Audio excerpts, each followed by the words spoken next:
même dans le tombeau, Jésus est Seigneur.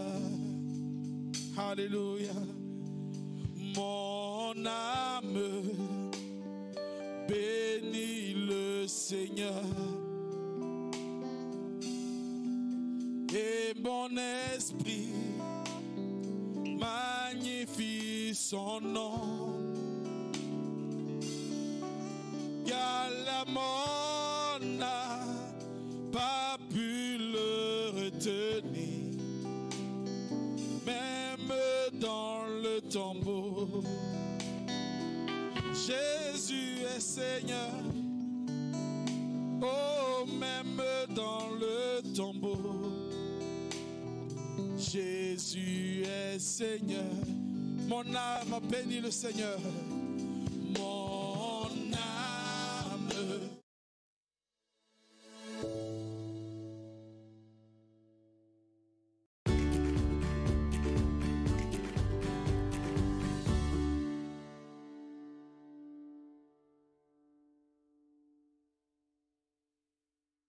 Chers frères et sœurs en Christ, et vous tous qui nous recevez chez vous, que la grâce de Dieu et sa paix soient votre partage. Nous sommes ici à l'église de l'Assemblée de Dieu de Cocody, Angre Temple, le Chandelier, et nous sommes à notre réunion du soir habituelle, le jeudi soir, de 18h30 à 19h30, où nous passons du temps à étudier la parole de Dieu. Avant d'aller un peu plus loin, nous allons prier le Seigneur pour que Dieu bénisse ce temps d'étude. Je prie le Seigneur. Seigneur notre Dieu, nous voulons te soumettre ces moments que nous allons passer devant toi. Viens nous instruire dans ta parole. Viens nous inspirer et permets que ta parole nous guérisse. Ta parole nous transforme. Ta parole touche le cœur. Mon frère, ma soeur qui me reçoit, Seigneur, que ta parole lui fasse du bien. Et que, Seigneur, toute opposition à la bonne marche de cette rencontre soit brisée. Bénis ces instants au nom de Jésus. Amen. Alors, à tout de suite sur le plateau pour notre temps d'étude. Que Dieu vous bénisse.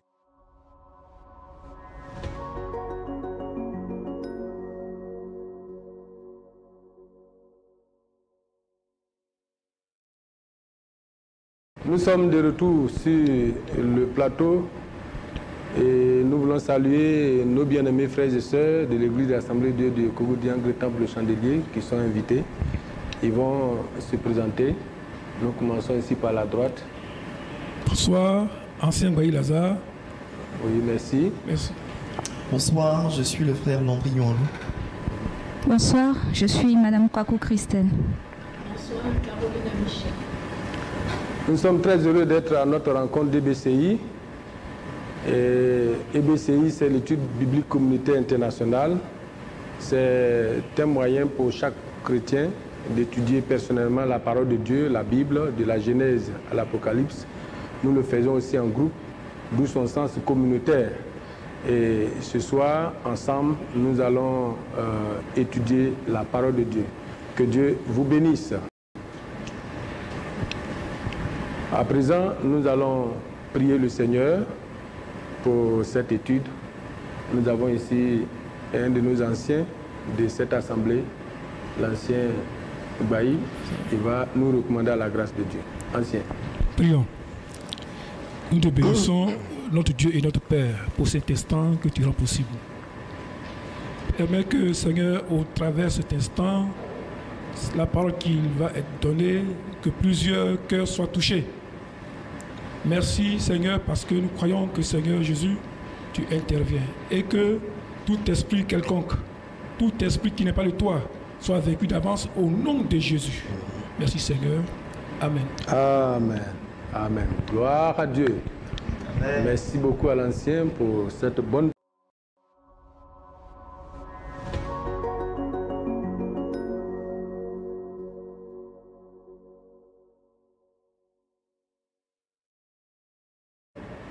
À présent,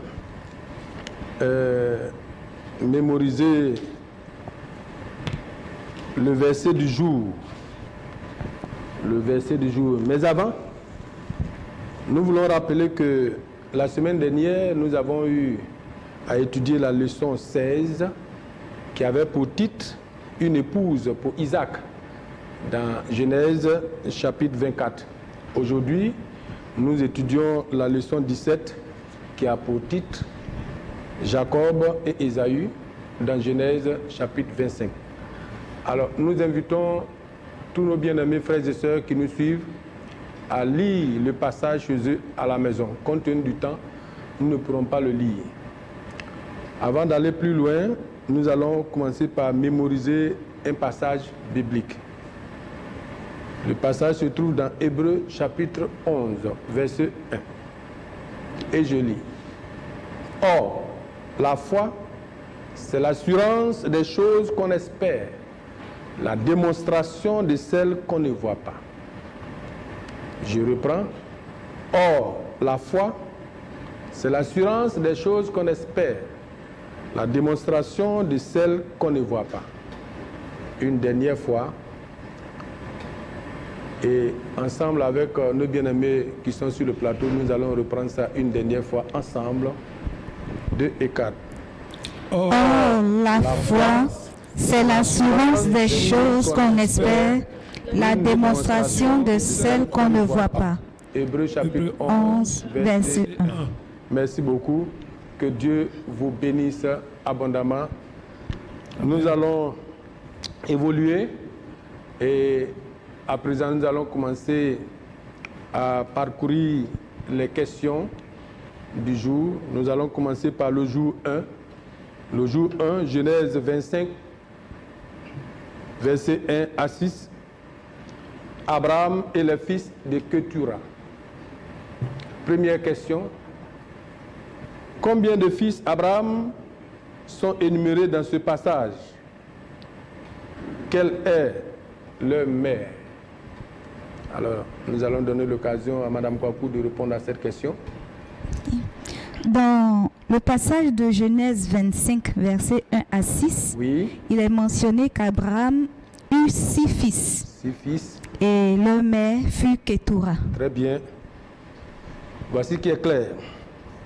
Abraham eut 6 fils et avec Ketura pour épouse.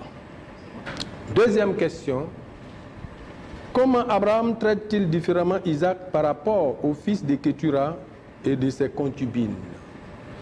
Alors, Jack, est-ce que tu peux nous donner un élément de réponse? Oui, tout à fait. On voit bien dans le passage que, effectivement, Abraham a donné tout son héritage à son fils Isaac. Oui. Là où il a fait des dons uniquement et des présents aux autres enfants, les enfants des concubines.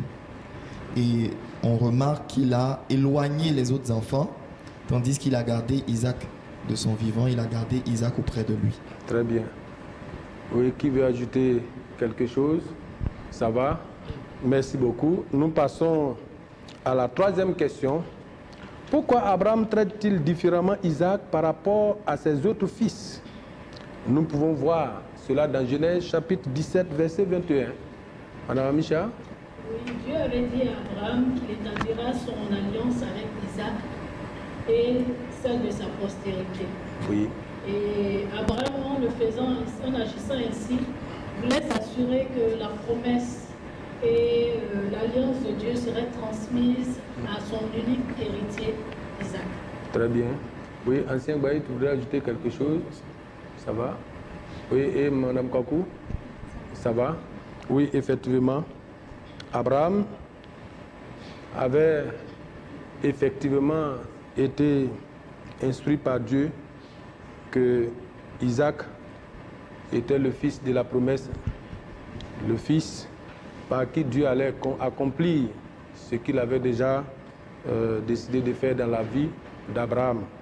Et donc il voulait effectivement s'assurer que cette alliance, cet héritage a été bien transmis à son fils Isaac. Merci beaucoup à Mme Amisha pour cette belle intervention. Nous apprenons la vérité. Au jour 4, vous verrez Isaac et Rebecca allant chacun vers le Seigneur avec de sérieuses préoccupations. Ils résolvent leurs préoccupations mieux qu'Abraham et Sarah ne l'ont fait parfois. Plutôt que d'essayer à leur manière de résoudre leurs problèmes, ce qui mène souvent au désastre, ils vont vers Dieu. Et dans chaque cas, Dieu leur répond. Cette semaine, lorsque les questions ou les problèmes vous seront posés dans votre vie, priez pour cela. Demandez à Dieu de venir à votre secours, comme Isaac et Rebecca. Demandez à Dieu de vous aider à comprendre. Demandez à Dieu de vous donner la foi et de la patience pour attendre sa réponse au désir de votre cœur. Planifiez de partager vos expériences avec votre petit groupe. Amen. Voilà. Nous passons au jour 2. Genèse 25, versets 7 à 10. Mort d'Abraham. Question 4. Comment la Bible décrit-elle Abraham au moment de sa mort? Comment la Bible décrit-elle Abraham au moment de sa mort? Oui, ancien Bailly. Quand nous lisons les versets 7 et 8, Oui. la Bible dit que Abraham vécut 175 ans Oui. et il a vécu une vieillesse heureuse, rassasiée de jours. Très bien. Effectivement, Abraham a vécu 175 ans. Il a eu une vieillesse heureuse et il est mort effectivement rassasié de jours. Je pense que cette question, cette réponse est bien claire. Bien. Question 5. Où Abraham a-t-il été enterré? Pourquoi le lieu de son enterrement est-il important? Oui, Madame Cha. Abraham a été enterré dans la caverne de Macpéla. Macpéla, oui. Voilà. Et c'est là que Sarah également a été enterrée. Et ce lieu a de l'importance dans la mesure où Abraham l'a acquis à prix d'argent. À prix d'argent. Voilà. Comme possession sépulcrale. Très bien. Voilà. Très bien. Oui, on peut ajouter quelque chose d'autre? Oui, Madame. Oui, un additif, juste pour dire que c'est aussi ce lieu-là qui servira de sépulture pour sa génération, pour ses enfants. Le patriarche. Oui, un autre élément de réponse.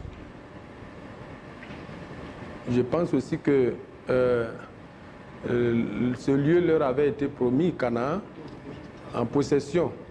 Et donc, Abraham déjà a dévancé l'aurore en posant l'acte prophétique, en possédant déjà ce lieu à partir du sépulcre de son épouse. Et ce lieu a servi également, comme notre sœur l'a dit, à l'inhumation des patriarches, la lignée d'Abraham. Merci beaucoup. Question jour 3. Genèse 25, 11 à 18. Isaac et Ismaël. Que dit le verset 11 à propos d'Isaac après la mort d'Abraham? Quelle est la signification de ce détail? Que dit le verset 11 à propos d'Isaac après la mort d'Abraham? Quelle est la signification de ce détail? Est-ce que l'ancien Bailly a un élément de réponse? Je peux. Alors, au verset 11, le verset dit « Après la mort d'Abraham, Dieu bénit Isaac, son fils. Dieu le bénit parce que c'est par rapport à la promesse qu'il avait faite à son père Abraham. Oui. Un autre élément de réponse pour enchérir. Oui, effectivement, je vais dans le sens de l'ancien. On voit dans Genèse 17 que Dieu a dit à Abraham, effectivement, que son alliance allait s'établir avec Isaac, qui est le fils de Sarah. Donc, c'est dans la continuité. Abraham est mort. Dieu bénit Isaac, mais il le bénit de la bénédiction qu'il a promis au Père. Voilà. Il a béni Isaac, mais aussi il a béni Ismaël. Également. Voilà, également. Il avait promis cela à son père. Mais la bénédiction dont on parle, c'est la bénédiction de l'alliance. De l'alliance. Parce que dans Genèse 17, il est dit, mais en ce qui concerne, après avoir parlé de la bénédiction d'Ismaël, il dit, mais en ce qui concerne mon alliance, je l'établirai avec Isaac, celui qui sera enfanté par Sarah. Donc le Genèse 17:20 précise le type de bénédiction qui est reçue par Isaac, qui est une bénédiction différente de celle d'Ismaël.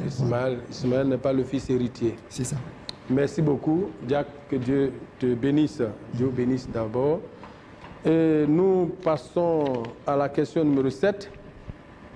Combien de fils Ismaël a-t-il eu? Madame Kakou? Ismaël eut 12 fils. 12 fils. Ça, c'est clair. Question numéro 8. Comment Dieu a-t-il tenu sa parole envers Abraham concernant Ismaël? Genèse 17, verset 20.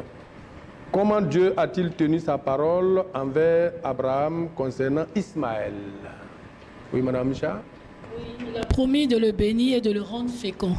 Donc, après la mort d'Abraham, Dieu a effectivement agi ainsi en bénissant Ismaël et en multipliant sa postérité. C'est ce qui a fait qu'il a pu avoir 12 fils. Et ces 12 fils sont considérés les 12 princes et qui sont devenus une grande nation. Très bien. Très bien. Merci beaucoup. Oui. Y a-t-il un élément de réponse? Je pense que c'est clair. Cela a été déjà précisé dans le passage indiqué. Merci beaucoup. Jour 4. Genèse 25, versets 19 à 26. Les fils jumeaux d'Isaac. Question numéro 9. Quel problème Rebecca avait-elle, selon le verset 21? Comment ce problème aurait-il pu amener Isaac à douter des promesses que Dieu avait faites à son père Abraham? Alors, Jack, plutôt ancien boy. Verset 21b, oui. Rebecca était stérile. Rebecca était stérile. Oui, ça c'est le problème qu'elle avait. Oui. Et puis ensuite, quand Isaac épousait Rebecca, il avait 40 ans. Oui. Et à la naissance des jumeaux, il a 60 ans. Et depuis ce temps-là, le laps de temps qui constitue 20 ans, il n'y a pas eu d'enfant. Voilà, donc cela est un problème, une difficulté qui aurait pu amener Isaac à douter. À douter. Ok, merci beaucoup, ancien. Oui, Madame Micha? Oui, pour enchérir ce qu'il dit, Dieu avait promis à Abraham de bénir Dieu avait promis à Abraham de bénir la postérité d'Isaac. Très bien. Or, Rebecca était stérile. S'il n'y a pas d'enfant, quelle postérité on allait bénir? Justement. Donc, à un moment donné, je me dis que le doute certainement a commencé à les animer. Et ils ont dû, voilà. Le doute aurait pu les animer, mais ce n'est pas le doute qui les anime. Justement, oui, le doute aurait pu les animer. Parce que, quand même, on se marie 20 ans de vie de couple sans enfant. Vous comprenez bien que, humainement parlant, si ce n'est pas la grâce de Dieu, on peut douter. Voilà. Jack, est-ce que vous voulez ajouter un élément de réponse? Effectivement, c'est exactement ce que la sœur vient de dire. Il a la promesse de Dieu. Dieu va le bénir, il va avoir plusieurs enfants. Et après 20 ans, il vit une situation où sa femme est encore stérile.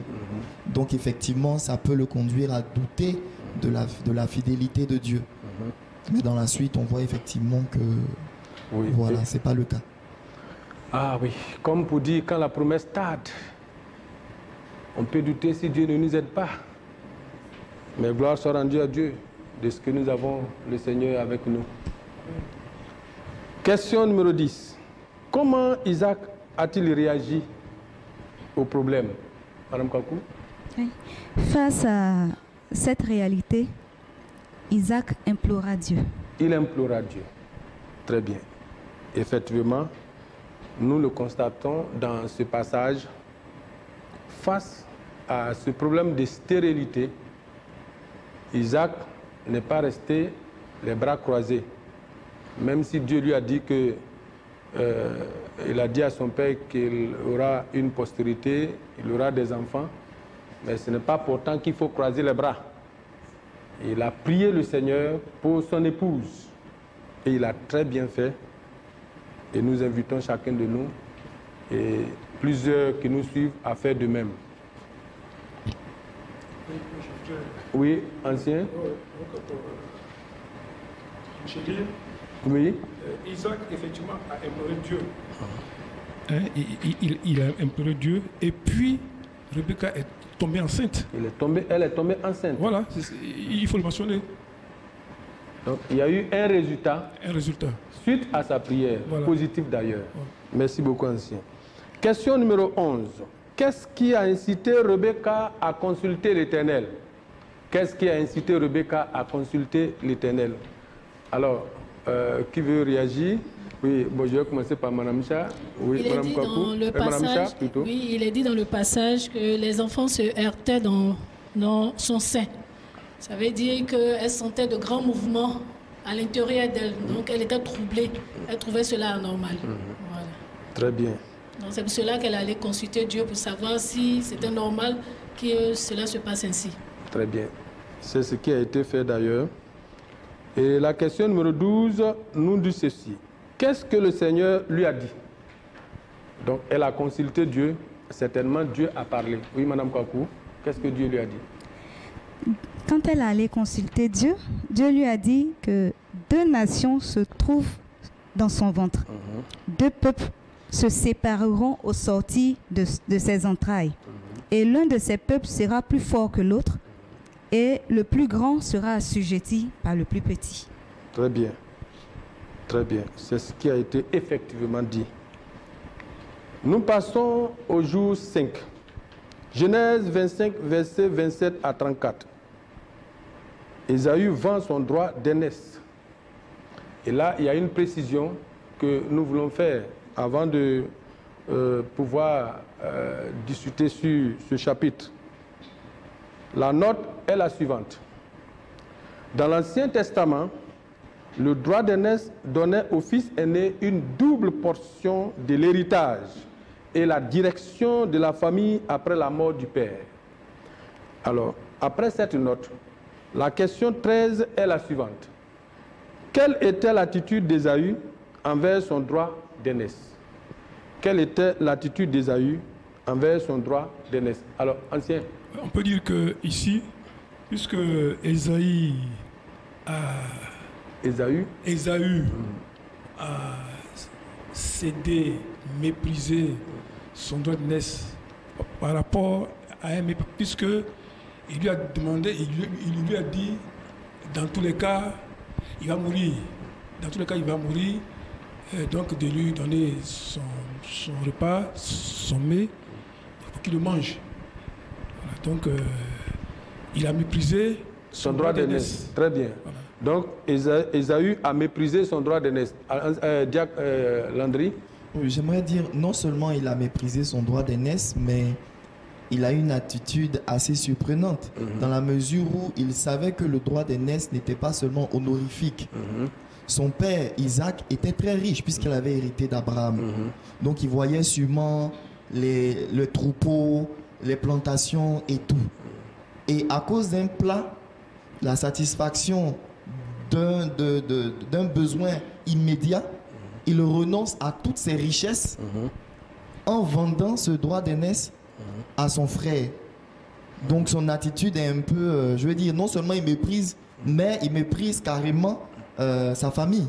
Il méprise sa famille. Et les richesses de sa famille. Le droit d'aînesse ici est un élément sacré en Israël. Voilà, y a-t-il un autre élément de réponse? Madame Micha, tu voulais ajouter quelque chose? Oui, Madame Kankou. Très bien. Donc, oui, ancien. En dehors de ce que nous avons dit tout à l'heure, les 2 valeurs que vous avez dites là, tout à l'heure dans la lecture, dans la réflexion, il y a aussi la passation de la bénédiction et de l'alliance. Ésaü a méprisé cela. C'est-à-dire qu'il n'a pas tenu compte de ce qui avait été prévu par Dieu pour lui. Voilà. Il a dit qu'il devait avoir une passation. Mais là, je crois que dans le passage, quand leur mère, comme Mme Michel a dit tout à l'heure, a consulté l'Éternel pendant que les enfants faisaient des mouvements dans son sein, je crois que Dieu lui a dit que le plus jeune va dominer le grand frère. Le plus jeune va dominer le grand frère. Et nous constatons ici que la chose est en train d'aller vers son accomplissement à partir de cette action. Je voulais intervenir justement à ce niveau. Je me dis que le fait que Dieu révèle en fait que le plus jeune domine n'est pas peut-être un choix de Dieu, mais peut-être dans la préscience de Dieu, Dieu savait en fait que Ésaïe n'allait pas mériter cette position. Donc en disant le plus jeune va dominer, c'était peut-être pas un choix. Sinon, pourquoi il serait venu le premier? Ça veut dire qu'il devait mériter cette place, mais parce qu'il n'est pas digne d'occuper cette place a été dévolue à son réservée à son jeune frère. Il a profané son droit d'aînesse. Ah, que Dieu nous aide à ne pas avoir une telle attitude. Question numéro 14. Qu'est-ce que son attitude révèle sur son caractère? Voir Hébreux chapitre 12, versets 16 à 17. Oui, Madame Kwaku. Son attitude, selon Hébreux 12, versets 16 à 17, révèle tout simplement sa légèreté. Sa légèreté, oui. Son désintéressement aux choses sacrées. Aux choses sacrées. Oui, Madame Micha. Je voulais ajouter aussi que Ésaïe accordait peu de valeur aux bénédictions divines qui sont des bénédictions durables. Durables. Voilà, au profit des besoins immédiats. Voilà, très bien. Donc, oui, Diac, vous voulez ajouter quelque chose? Si je veux contextualiser les choses aujourd'hui, je pourrais aller plus loin pour dire qu'il est animé d'un esprit de pauvreté, en quelque sorte. Tu es riche, tu vois la richesse de ton père, tu es à droit à la double portion de cette richesse. Et c'est la nourriture, un plat de lentilles aujourd'hui que tu vas manger, que tu choisis par rapport à toute cette richesse. Mais tu veux être pauvre. Vous ne trouvez pas que son petit frère Jacob aussi a été assez intelligent? Oui. Non, même s'il était, comment on peut expliquer cela? Même s'il était intelligent, Ésaïe, en tant que grand frère, savait la promesse qu'il avait devant, l'héritage qui lui était dû, s'il demeurait premier. Mais malgré tout, à cause de la nourriture, c'est-à-dire qu'il est, si on veut regarder, il est un peu trop charnel. Il est charnel. Il est charnel. Il est charnel. Voilà, donc les choses de la terre le produisent plus que les choses d'en haut. Voilà, donc Paul nous le dit dans Colossiens, de rechercher les choses d'en haut, voilà, plutôt que les choses qui sont sur la terre. Merci beaucoup. Oui, ancien. Le verset, comme j'avais ici, Hébreux 12, 16 et 17, Ésaïe est comparé à un impudique. Oui. À un impudique, ça veut dire qu'il fait des actions contraires à la pudicité. Le micro. Qui fait des actions contraires à la pudicité. Oui. Voilà. Merci beaucoup. Merci. Question numéro 15. Qu'est-ce que vous apprenez à propos de Jacob dans ces versets? Voilà, donc nous venons maintenant à Jacob pour relever quelques éléments au niveau de Jacob. Donc, ok. Oui, Diac. Moi, je me dis que Jacob était stratège. Il était stratège, d'ailleurs, bon, la signification de son nom qui signifie supplanter, le dit bien. Il connaissait probablement la faiblesse de son frère et il convoitait depuis la richesse future. Donc, il a profité de la faiblesse de son frère pour obtenir quelque chose de cette situation. Donc, il est stratège, il est ambitieux, on dira, mais bon, il n'a pas utilisé des méthodes très propres. Très propres. Voilà. Oui, d'accord. Oui, ancien, excuse-moi, je venais à Mme Kwaku. Mme Kwaku, oui. Juste pour dire que c'était un manipulateur. Un manipulateur, oui. Très rusé. Très rusé. Oui, ancien. Oui, comme l'a dit tout à l'heure le diacre, Jacob, son nom veut dire le surplanteur. Oui. Même déjà dans le ventre de leur mère, dans la lutte qu'il avait avec son frère. Depuis le sein maternel. Depuis le sein maternel, certainement, il cherchait à prendre la position numéro 1, de sorte qu'il soit le premier, parce qu'il savait la valeur de ce qui était comme héritage. Ah oui. Oui, ah oui, Madame Micha. Je voudrais dire qu'il était certes rusé, mais Jacob connaissait la valeur des bénédictions. Des bénédictions, oui. Alors que Esaü, lui, ce n'était pas le cas. Donc, connaissant la valeur, lui, il était un fin stratège pour pouvoir entrer dans cette bénédiction. Voilà. Merci beaucoup pour vos différentes participations. Que Dieu vous bénisse. Nous retenons que Jacob a été un grand stratège. Il a usé aussi de ruse pour avoir le droit d'aînesse et pour entrer dans ses bénédictions. Nous disons merci à nos bien-aimés pour leurs différentes contributions. Passons à présent à une autre étape.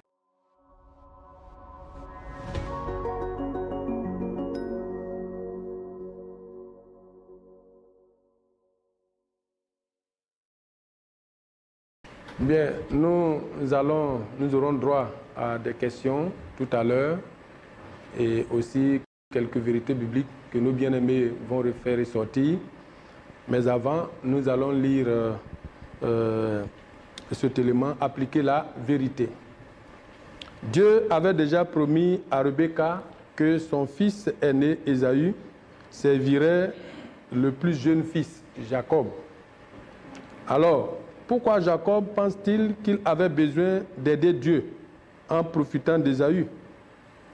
Dieu est capable d'accomplir ses plans pour nous, oui. Il n'a pas besoin de notre aide. Soyez toujours honnêtes. Avez-vous déjà manipulé les autres pour un gain personnel? Si tel est le cas, demandez pardon au Seigneur. Demandez pardon à Dieu. Demandez à ceux que vous avez manipulés de vous pardonner aussi. Ensuite, prenez l'engagement de faire confiance à Dieu pour qu'il accomplisse ses plans pour votre vie. Il est plus que capable, car à Dieu, rien n'est impossible. Alors, chers frères et sœurs, est-ce qu'il y a quelques questions que certains veulent poser pour éclairer un peu la lanterne? Madame Micha. Est-ce que le fait qu'Isaac ait eu Abraham pour père lui donnait droit systématiquement aux promesses de Dieu? Très belle question. Alors, qui veut réagir? Diac? Oui, je dirais que non, parce que c'est vrai que la bénédiction ou la promesse peut venir, mais notre attitude vis-à-vis de la promesse peut nous disqualifier. Très bien. La preuve, on voit à un moment donné que Isaac a eu des problèmes avec sa femme, il n'arrivait pas à avoir d'enfant. Or, la promesse concernait justement la descendance. Il a dû avoir une attitude de foi et de prière qui a permis de décanter la situation. Oui. Donc, notre position ou notre manière de recevoir la promesse de Dieu, si nous ne prenons pas garde, nous pouvons être disqualifiés et cela va arriver et bénéficier à quelqu'un d'autre. Ça, c'est vrai. Oui, qui veut ajouter, donner un élément de réponse? Aujourd'hui, certaines personnes pensent que comme les parents sont convertis, nous sommes chrétiens, donc on peut faire tout ce qu'on veut, pensant que dans cette position, Dieu va continuer de nous approuver et nous bénir. Mais c'est non. Notre attitude va attirer la faveur de Dieu sur nous. C'est vrai que nous sommes des enfants de Dieu, nous avons cru en Jésus. Mais si nous ne demeurons pas dans la parole de Dieu, nous ne vivons pas selon les recommandations du Seigneur et que nous nous vautrons dans le mal, dans le péché, ce que Dieu a prévu faire pour nous sera retardé ou carrément retranché. Et nous allons perdre non seulement notre salut, mais la grâce de Dieu. Donc, nous invitons chacun de nous à comprendre que même si Dieu nous a fait une promesse, demeurons dans les voies du Seigneur pour voir cela s'accomplir. Merci beaucoup. Y a-t-il une deuxième question?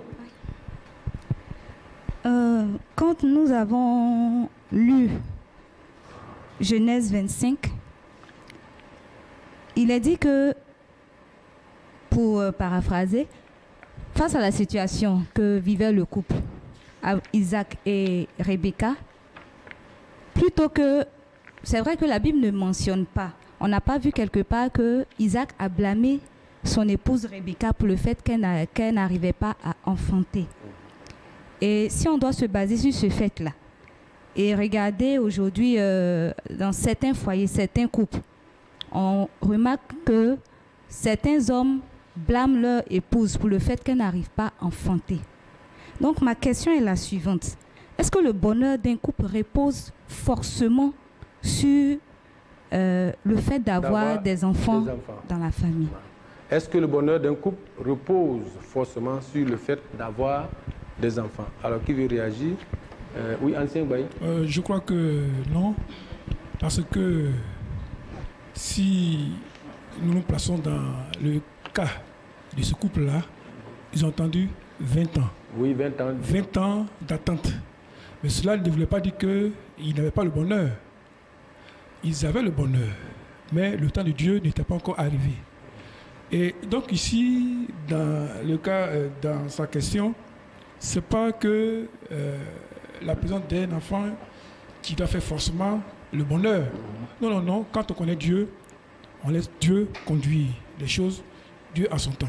Très bien. Donc, quand on connaît Dieu, on laisse Dieu conduire notre histoire. Oui, Madame Micha, est-ce que tu as Oui, ajouter? en fait, je voulais dire que l'enfant est une grâce de Dieu, est un don de Dieu. C'est un don de Dieu. Au départ, quand l'homme et la femme se mettaient ensemble, c'était pas pour avoir des enfants.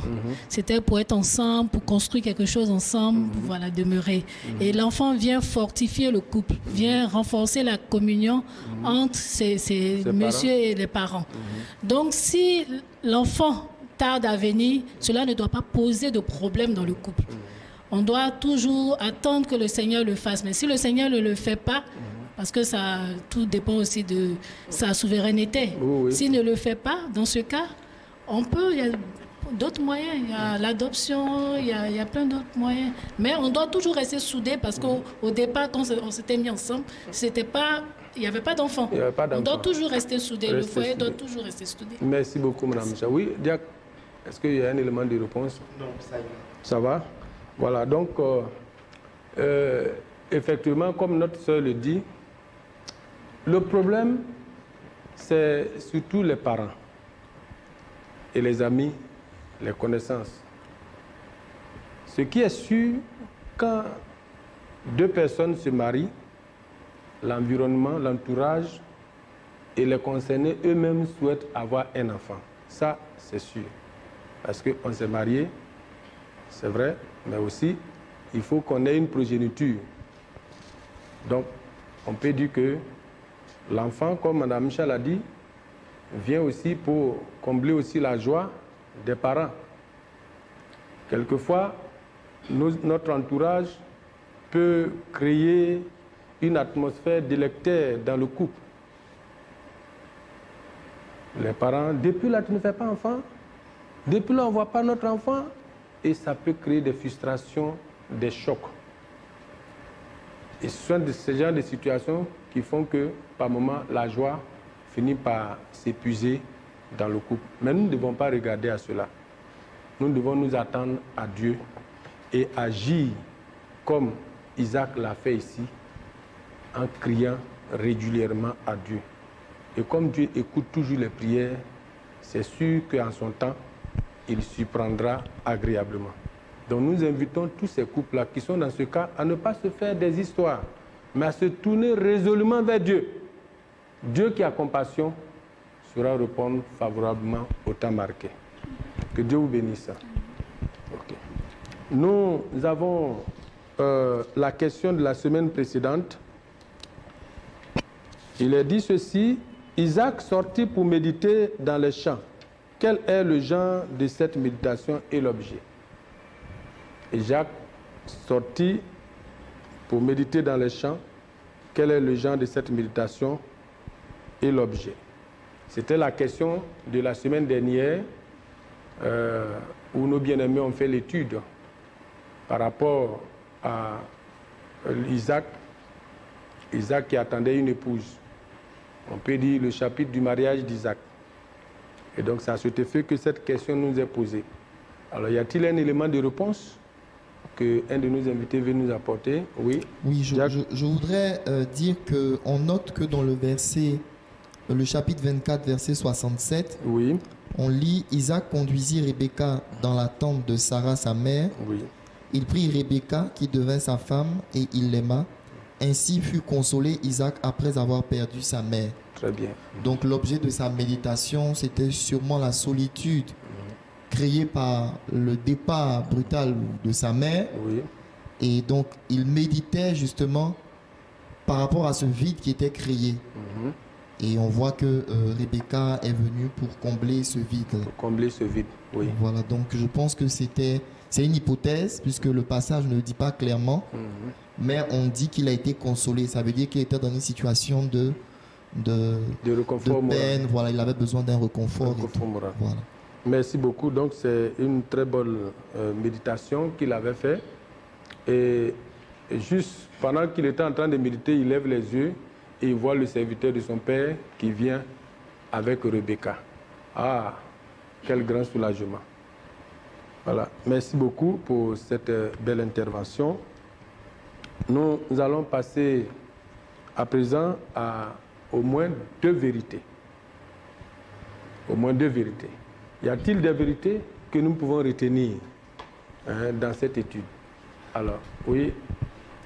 Comme vérité, j'ai ressorti l'amour. L'amour. Voilà. Malgré cette situation, oui. Isaac, on sentait que Isaac aimait sa femme. Il aimait sa femme. Voilà, donc exhorter tout un chacun, les hommes, à aimer leur femme. Si possible, vice-versa, peu importe les situations auxquelles on fera face. Oui. Voilà, l'amour nous donnera la force de pouvoir surmonter tout. Très bien. L'amour, un élément très fort pour consolider les foyers. Oui, un autre élément. Oui, dans les multiples versets bibliques de ce chapitre 25, j'ai retenu une. Les promesses de Dieu s'accomplissent toujours, quelle que soit la durée du temps. Les promesses de Dieu s'accomplissent toujours, quelle que soit la durée du temps. Merci beaucoup. Merci pour ces vérités édifiantes et poignantes. Nous passons à présent à la synthèse de notre...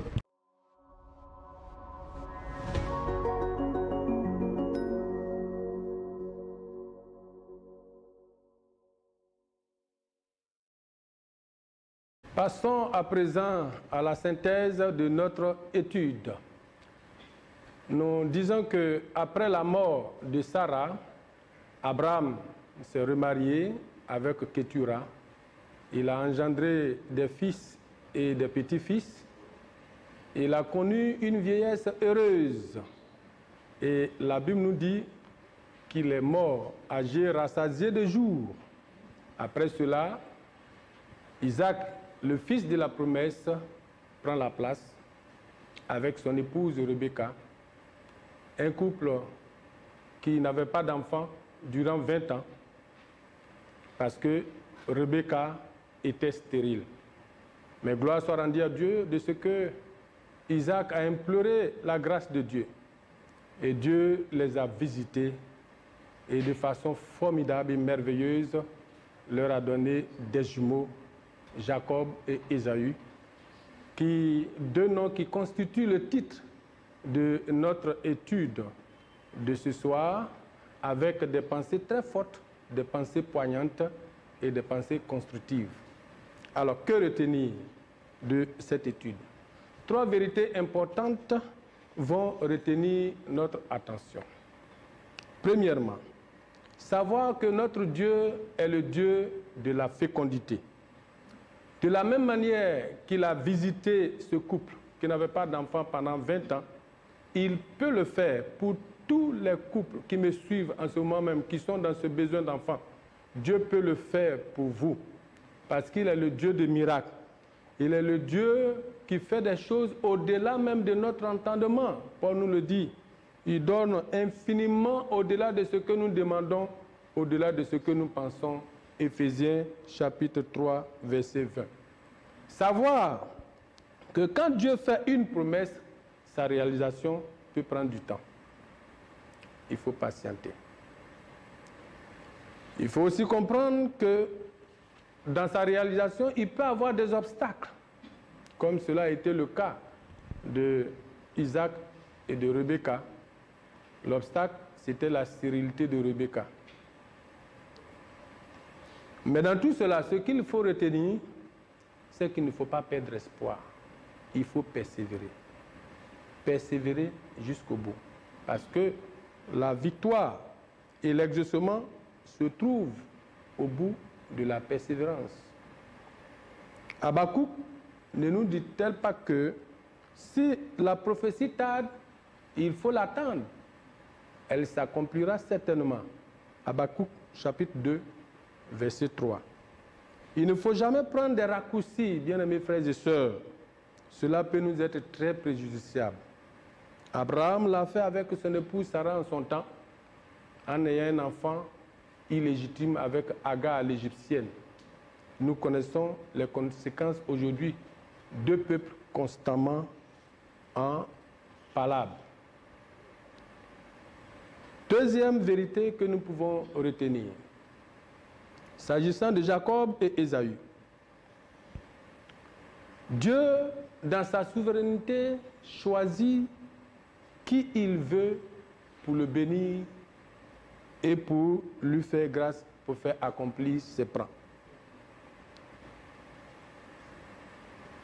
Rebecca et son époux Isaac ont eu la grâce de concevoir.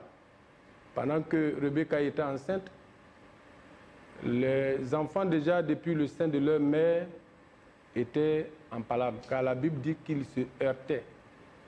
Rebecca a consulté l'Éternel qui lui a révélé l'avenir, la destinée de ses enfants. Et dans cette révélation, Dieu a dit que le jeune va dominer le plus grand. Et dans l'accomplissement de cette promesse, nous voyons que Dieu, le plus souvent, choisit le plus faible. Dieu choisit celui-même qu'on n'a pas même d'égard, qui est méprisable, qui apparemment ne mérite pas la faveur de Dieu.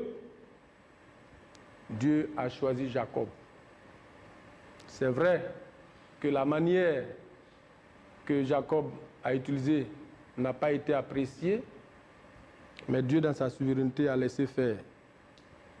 Et Jacob a pris le droit d'aînesse. Oui, nous avons aussi, pour exemple, dans cette pensée, l'histoire du roi David. David était le plus jeune de tous ses frères, mais il est celui qui a été choisi à la tête du peuple d'Israël. Joseph, et nous pouvons le voir dans 1 Samuel chapitre 16, verset 17. Joseph, le plus jeune des enfants de Jacob, a également été élevé par Dieu. Il a été même premier ministre en Égypte, et c'est par lui que toute sa famille a été sauvée de la famine. Notre Seigneur Jésus lui-même, en venant au monde pour sauver l'humanité, la Bible nous dit qu'il est venu à nous comme un simple homme. Philippiens chapitre 2, verset 7. Né dans une étable, couché dans une crèche. Mais la Bible nous dit que, et là, Ésaïe même enfonce le clou au sujet de notre Seigneur Jésus pour dire qu'il était méprisé des hommes. Qui même pouvait croire qu'une telle personne méprisable pouvait venir sauver l'humanité tout entière. Mais Isaïe ajoute que cependant, c'est de nos douleurs qu'il s'est chargé. Jésus qui s'est chargé de nos douleurs, et c'est par ses maîtresses que nous avons la guérison. Oui, bien-aimés frères et sœurs, quelle que soit ta situation, quelle que soit ta condition de vie, tu as le choix de Dieu pour être béni, pour être une source de bénédiction pour les autres. Alors, il ne faut pas se négliger. Oui, car Dieu prend le pauvre, il retire le pauvre et le fait asseoir. Il le retire de la poussière, le fait asseoir à la table des grands. Selon 1 Samuel chapitre 2, verset 8. Tout ceci pour dire que tous ceux qui acceptent de s'humilier sous la puissante main de Dieu verront toujours la gloire de Dieu dans leur vie. Et la troisième vérité que nous pouvons retenir dans cette étude est la suivante. Il ne faut jamais utiliser des voies détournées pour acquérir un bien ou pour la réalisation des plans de Dieu dans ta vie, comme Jacob l'a fait. Il a usé de tromperie pour arracher le droit d'aînesse de son grand frère Ésaü. Il ne faut pas également utiliser la fraude, la corruption pour s'enrichir. Cela n'est pas une bonne chose. Il ne faut jamais également mépriser le sacré. Oui, chers frères et sœurs, comme Ésaü l'a fait. Ésaü a méprisé le sacré. Notre vie chrétienne est sacrée. Nous ne devons pas la mépriser. Il faut au contraire la conserver, chers frères et sœurs, pour ne pas perdre son salut et perdre ses grâces vis-à-vis de notre Seigneur Jésus. Il ne faut pas vendre sa vie chrétienne au péché, car le salaire du péché, c'est la mort. Mais le don gratuit de Dieu, c'est la vie éternelle en Jésus-Christ, selon Romains chapitre 6, verset 23. Que Dieu, dans sa grâce, bénisse les uns et les autres, au nom de Jésus.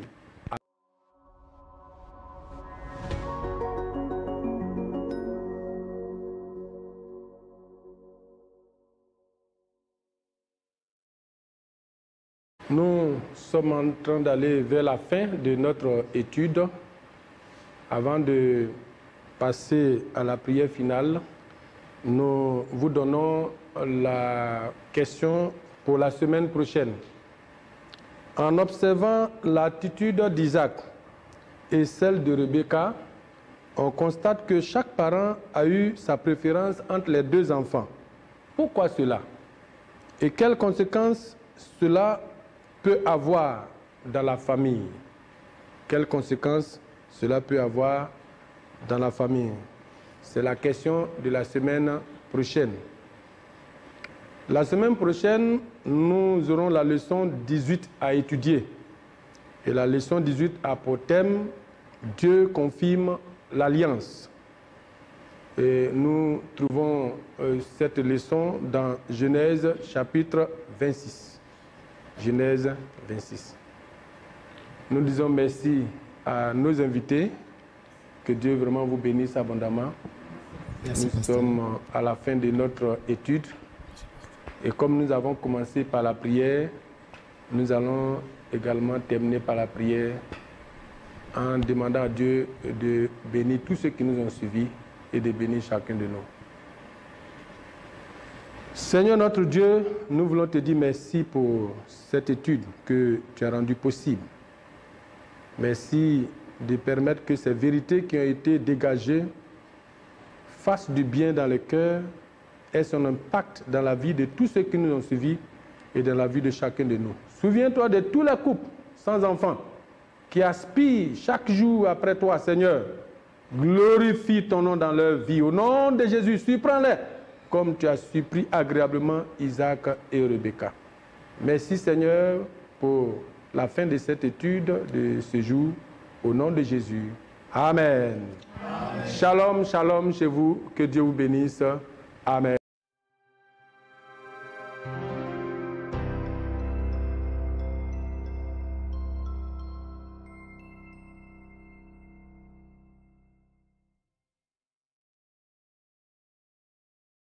Ta parole est une lampe à mes pieds et une lumière sur notre sentier, nous dit Psaume 119, le verset 105.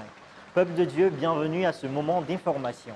Notre programme habituel continue de se tenir les mardis de 18h30 à 19h30 et l'étude biblique communautaire internationale EBCI continuera également de se tenir les jeudis de 18h30 à 19h30. Les dimanches, notre culte de louange et d'adoration à la gloire de notre Seigneur de 8h à 9h30. Les départements évangélisation et sociale ainsi que les comités intercession et cours de base sont au programme du lundi 18 au dimanche 24 mai 2020 pour la chaîne de prière.